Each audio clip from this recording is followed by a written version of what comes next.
Hello everyone, I'm gonna present my final project for CS6767, which is Advanced Machine Learning and Neural Networks for for the year fall 2024. And my topic for today's presentation is Nifty and SPY volatility anomaly detection using deep learning.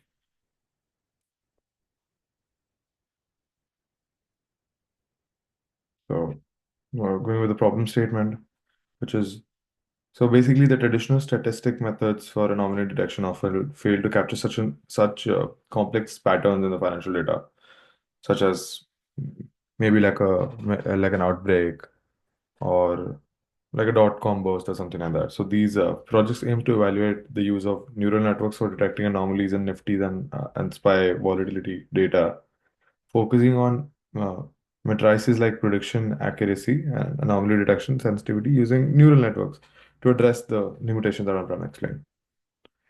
So data set. I took the historical data set for Nifty and SPY from gathered reliable financial data sources, of course, like Yahoo Finance and other APIs. I took like a 5 years data, which is shown here. Implementation. So the model accurately identifies anomalies visualized alongside predicted and actual volatility as a shard. So it was implemented using PyTorch, a widely used deep learning library that allows for flexibility and efficient training of neural networks. So the implementation basically focuses on, as I said, detecting anomalies in financial volatility of the data. It analyzed two data sets basically, Nifty and SPY, the SP 500 ETF, offering broader insights to the market. So the major steps are data collection, data cleaning, normalization, and then there's obviously a train and test split. So you can see the train and test split data over here. So basically the tool use. So the tool is used by me or PyTorch uh, for model implementation and training.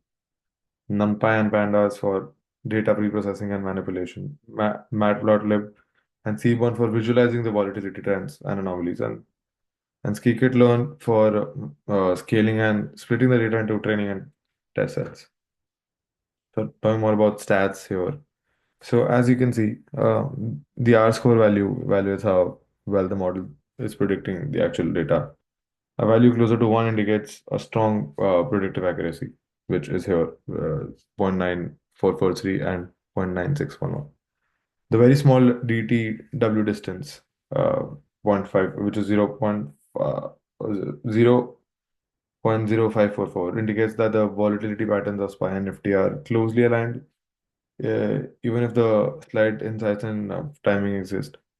There is a strong positive correlation 0.82 between SPY and volatility and SPY and Nifty's volatilities, and suggesting that both the indices experience similar volatility trends, likely influenced by global market conditions.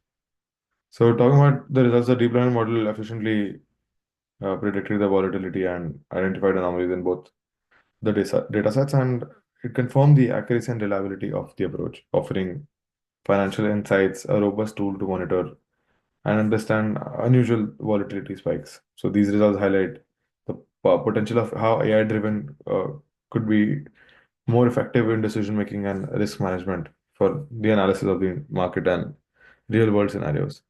So I've shown some graphs which shows the actual volatility and the predicted volatility. So yeah, they are pretty much very close. So the model is performing pretty much very fine over here. And so the anomaly detection as a spy here, there is a spike, which is actually the COVID era, and the model detected that correct. Uh, Nifty volatility didn't show that because the Indian market performed very well in the COVID times. So future work. Additional indices basically analyze other indices like Jodo's, Nasdaq, advanced and implement autoencoders, isolation forest, or LSTMs for a better anomaly detection. Noise handling is one thing that would make the model more stable, and real-time detection extend the model into real-time anomalies, and getting the exposure for the model for a real-time anomaly would be better. Explainable AI, integrate interpretability tools like Sharp or Line. I think that would be something that we worked on, and I would be working on that in the future. Economic indicators would be combining the volatility data with the macroeconomic factors. Uh, for example, the weather, the public reaction, the company's popularity. Benchmark comparisons compare deep learning approaches with traditional models like Arch. That's it. Thank you.